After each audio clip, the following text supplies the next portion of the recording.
So guys ये है class 11th physics का क्वेश्चन बैंक जो ओजवाल बुक्स ने पब्लिश कर रखा है। अब देखो इस वीडियो में मेरे पास मैथ्स का भी क्वेश्चन बैंक है और बायोलॉजी का भी है, यानी कि दोनों टाइप के बच्चे इसमें इंक्लूड हो रहे हैं, जो पीसीएम लिए है वो भी और जो पीसीबी लिए हैं वो भी। लेकिन इस वीडियो में हम लोग प्रॉपर्ली फोकस करेंगे ये फिजिक्स के क्वेश्चन बैंक के ऊपर, क्योंकि इस बार जो फिजिक्स का पेपर आया हुआ था ना वो काफी टफ आया हुआ था, बहुत सारे बच्चे इसे सॉल्व ही नहीं कर पा रहे थे। तो इस बुक का आज हम लोग कंप्लीट रिव्यू देखेंगे और इसके थ्रू ही हम लोग मैथ्स और बायोलॉजी के बुक का भी कंटेंट समझ जाएंगे। ठीक है, तो चलिए वीडियो शुरू करते हैं। तो ये है अपना प्रॉपर लेटेस्ट एडिशन बुक। इसके अंदर अगर आप देखोगे तो chapter wise and topic wise question bank दे रखे हैं। ये पूरा बुक सीबीएसई के लेटेस्ट सिलेबस के ऊपर बेस्ड है, साथ में एनसीईआरटी टेक्स्ट बुक के भी क्वेश्चंस इसमें दे रखे हैं। और ये है अपना प्रीवियस ईयर का क्वेश्चन बैंक। इसके अंदर देखोगे तो कोई भी एआई का फीचर नहीं दिया हुआ था, लेकिन यहाँ पे आपको डायरेक्टली ओजवाल एआई दे रखा है। इससे आपको बहुत ज्यादा बेनिफिट होने वाला है। लेकिन अभी चलिए आगे बात करते हैं। तो इसमें ये सील दे रखा है, बेसिकली ओजवाल के सभी बुक्स में इस टाइप से सील देखने को मिल जाता है।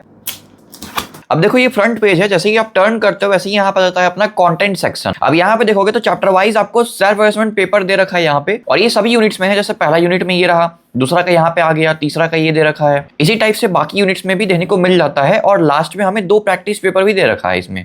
फिर आगे बढ़ते हैं, यहाँ पे आ गया अपना सिलेबस पोर्शन, पूरा इन डिटेल सिलेबस दे रखा है, यहाँ पे आप पूरा चेक कर सकते हो। फिर ये आ गया अपना क्वेश्चन पेपर डिजाइन, क्योंकि 10वीं क्लास में को पता होगा 80 मार्क्स का एग्जाम होता था, लेकिन 11th क्लास से आपका 70 मार्क्स का एग्जाम हो रहा होता है, 30 मार्क्स प्रैक्टिकल से होता है। फिर इसके बाद जैसा मैंने आपको पहले बताया था कि ओजवाल एआई आपको देखने को मिल जाएगा इस बुक में, तो इसकी यूजेस यहाँ पे बता रखे हैं कि कैसे आपको इसका यूज करना है। बाकी फिर यहाँ पे आ गया अपना मेन कंटेंट फिजिक्स का चैप्टर 1। अब चैप्टर 1 का टॉपिक 1 पहले यहाँ पे एक्सप्लेन कर रखा है रिवीजन नोट्स के अंदर। इसमें यूनिट्स, फंडामेंटल फिजिकल क्वांटिटीज से लेकर के डेरिवेशन भी है, यूनिट्स भी है, सिग्निफिकेंट फिगर, मतलब कि पूरे टॉपिक्स यहाँ पे एक्सप्लेन किया हुआ है ना। और जो भी पॉइंट्स इंपॉर्टेंट है वो यहाँ पे हाईलाइट भी कर रखा है। और ये आ गया अपना माइंड मैप। मान लीजिए आपको पूरा चैप्टर रिवाइज करना है कम टाइम में, तो आप इसके थ्रू इजिली कर पाओगे। फिर इसके बाद यहाँ पे कुछ और की टर्म्स दे रखे हैं, की फॉर्मुलाज भी दिए हुए हैं, जितने भी फॉर्मुलाज इस चैप्टर के अंदर दिए हुए हैं। और लास्ट में नेमोनिक्स भी दे रखा है। मान लीजिए इस चैप्टर के अंदर कुछ ऐसे टर्म्स हैं जो आपको याद करने में दिक्कत हो रहा है या फिर समझने में दिक्कत हो रहा है, तो वो यहाँ पे काफी इजीली समझा रखा है। फिर यहाँ पे आ गया सेकंड टॉपिक। अब सेकंड टॉपिक को भी पहले एक्सप्लेन कर रखा है।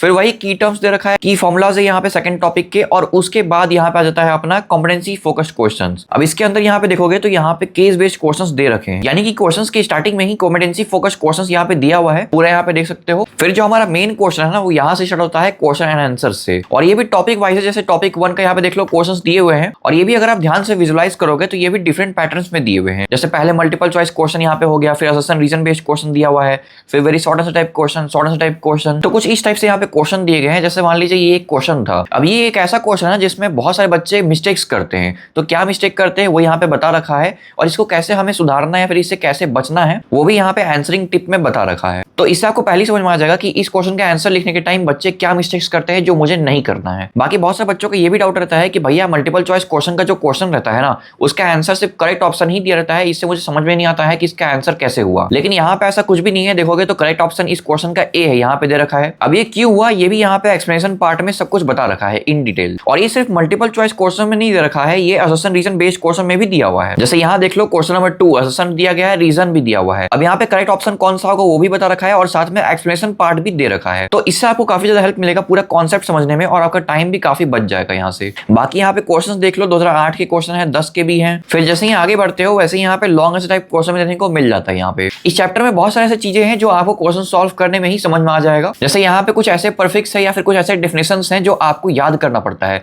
लेकिन अगर आप क्वेश्चन सॉल्व करने बैठ जाओगे ज्यादा से ज्यादा क्वेश्चन, तो आपको वहीं से समझ में आ जाएगा सभी चीजें जो यहाँ पे दे रखा है आपको, है ना। बाकी यहाँ तक जितने भी क्वेश्चन हमें देखने को मिले सभी टॉपिक 1 के क्वेश्चन थे। यहाँ पे आप देख सकते हो पूरा यहाँ पे टॉपिक 1 का क्वेश्चन दिया हुआ है, और सेम यहाँ पे टॉपिक 2 का भी क्वेश्चन देखने को मिल जाता है सेम पैटर्न में। जैसे पहले मल्टीपल चॉइस क्वेश्चन दिए हुए हैं, फिर असम्पशन रीजन बेस्ड क्वेश्चन है, very short answer type question, short answer type question. और यहाँ पे भी सेम आपको हर एक क्वेश्चन का आंसर भी दे रखा है, साथ में एक्सप्लेनेशन पार्ट भी यहाँ पे दिया गया है। और जो भी लाइन इंपॉर्टेंट है यहाँ पे हाईलाइट भी कर रखा है, जो काफी अच्छा चीज है यहाँ पे। बाकी एक चीज तो है, हर एक क्वेश्चन या फिर हर एक आंसर बिल्कुल नीट एंड क्लीन दे रखा है। अच्छा, इसके बाद यहाँ पे आ जाता है अपना एनसीईआरटी कॉर्नर सेक्शन। अब इसके अंदर क्या है, जो भी आपके एनसीईआरटी बुक के अंदर क्वेश्चन दिए गए हैं चैप्टर 1 फिजिक्स के, उन सभी क्वेश्चन के यहाँ पे आंसर दे रखा है, वो भी इन डिटेल। तो कुछ इस टाइप से हमें सभी क्वेश्चन का सॉल्यूशन देखने को मिल जाता है यहाँ पे। अच्छा, इन सभी क्वेश्चन के बाद यहाँ पे जाता है अपना एग्जाम्पलर कॉर्नर, यानी कि पहले आपको एनसीईआरटी के जितने भी क्वेश्चन हैं उन सभी क्वेश्चन का सॉल्यूशन देखने को मिल जाएगा, वो भी इन डिटेल। और फिर जैसे ही आप सभी क्वेश्चन को सॉल्व कर लेते हो वैसे ही आपको एग्जाम्पलर कॉर्नर भी देखने को मिल जाता है। और यहाँ पे डायरेक्टली बोल रखा है कि इस सेक्शन में सिर्फ इंपॉर्टेंट क्वेश्चन ही देखने को मिलने वाला है, यानी कि यहाँ पे जितने भी क्वेश्चन दे रखे हैं, जैसे यहाँ पे मल्टीपल चॉइस क्वेश्चन हो गया,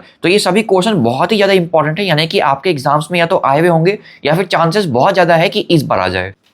तो ये भी डिफरेंट पैटर्न के क्वेश्चन दे रखे हैं, जैसे यहाँ पे मल्टीपल चॉइस क्वेश्चन हो गया, very short answer type question, short answer type question, long answer type question, हर एक टाइप के क्वेश्चन यहाँ पे दे रखे हैं। इनफैक्ट इनमें से कुछ क्वेश्चन तो ऐसे भी हैं जो आपके जेईई या फिर नीट के भी एग्जाम में आते हैं। तो ये है अपना पूरा यहाँ तक प्रॉपर क्वेश्चन, और इन सभी क्वेश्चन का सॉल्यूशन भी यहाँ पे पूरा इन डिटेल दे रखा है। अच्छा, ये बहुत ही इंपॉर्टेंट सेक्शन है जो इस पूरे चैप्टर के लास्ट में देखने को मिलता है। अब इस चैप्टर में टोटल 4 कॉन्सेप्ट है जो यहाँ पे दे रखा है, ठीक है। अब मान लेते हैं कि मेरा पहला कॉन्सेप्ट बिल्कुल क्लियर हो गया है इस चैप्टर का, तो मैं क्या करूंगा, यहाँ पे टिक कर दूंगा। लेकिन क्या हुआ कि दूसरा जो कॉन्सेप्ट है ना, ये मेरा क्लियर नहीं हुआ है, तो इसके लिए क्या करूंगा, यहाँ पे नीड हेल्प वाले बॉक्स में जाके यहाँ पे टिक कर दूंगा। इससे क्या होगा, जब मैं आगे बाकी चैप्टर सॉल्व कर रहा हूँ तब मैं वापस आके देख सकता हूँ कि हाँ भाई, ये जो कॉन्सेप्ट है इसमें मुझे डाउट है या फिर ये क्लियर नहीं हुआ है अभी तक, ठीक है। तो ये सेक्शन काफी छोटा सा है लेकिन आपके लिए काफी ज्यादा हेल्पफुल होने वाला है। बाकी जैसा मैंने आपको पहले बताया था कि हर एक यूनिट के बाद आपको सेल्फ असेसमेंट पेपर भी देने को मिलने वाला है। अब देखो यहाँ पे जितने भी क्वेश्चन दिए गए हैं सभी डिफरेंट पैटर्न के क्वेश्चन दिए हुए हैं, है ना। और जितने भी क्वेश्चन यहाँ पे सभी के सभी क्वेश्चन बहुत ही ज्यादा इंपॉर्टेंट है। तो लास्ट टाइम मान लीजिए कल आपका एग्जाम है, तो आज बैठ के आप इसे सॉल्व कर सकते हो, तो ये आपके लिए काफी ज्यादा यूजफुल होने वाला है। बाकी इसके बाद बात कर ले तो अपना आ जाता है चैप्टर 2 फिजिक्स का। अब इसमें भी हमें सेम पहले टॉपिक वाइज रिवीजन नोट्स देने को मिल जाता है, उसके बाद माइंड मैप्स यहाँ पे दे रखा है, फिर इसी टाइप से पूरा टॉपिक एक्सप्लेन कर रखा है। उसके बाद आ जाता है अपना टॉपिक 2,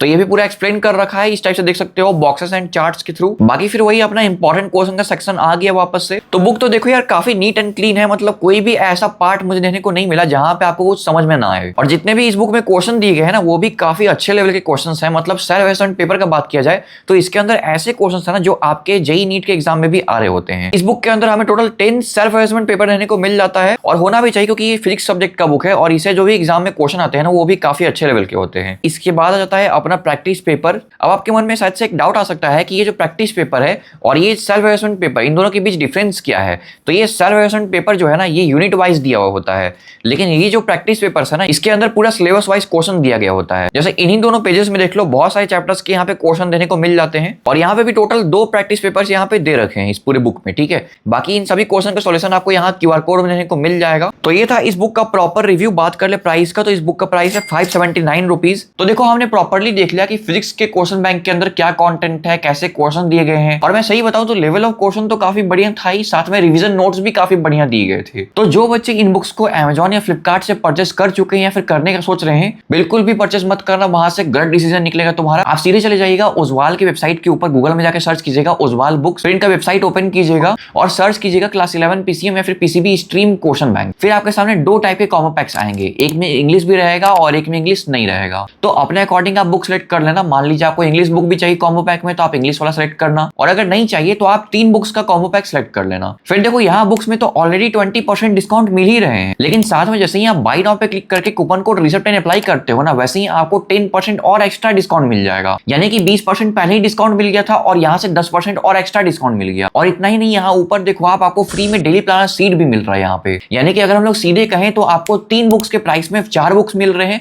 या फिर 2 बुक्स के प्राइस में 3 बुक्स मिल रहे हैं, जो भी आपने कॉम्बो पैक सेलेक्ट किया है उसके अकॉर्डिंग। तो जाओ उजवाल की वेबसाइट पे जाके इन बुक्स को जल्दी से परचेस कर लो, इससे पहले कि ये जो कूपन कोड है ये एक्सपायर हो जाए। देखो मैंने केवल फिजिक्स के क्वेश्चन बैंक का रिव्यू आपको दिखाया है, लेकिन इसी टाइप से सेम बाकी सब्जेक्ट के बुक्स भी दे रखे हैं आपको। अगर आपको बाकी सब्जेक्ट्स के बुक का भी रिव्यू देखना है तो आप कमेंट कर देना, उस पर भी मैं जल्दी वीडियो लेकर के आ जाऊंगा। बाकी मिलते हैं किसी नए वीडियो में किसी नए टॉपिक के साथ, तब तक के लिए बाय बाय, टेक केयर।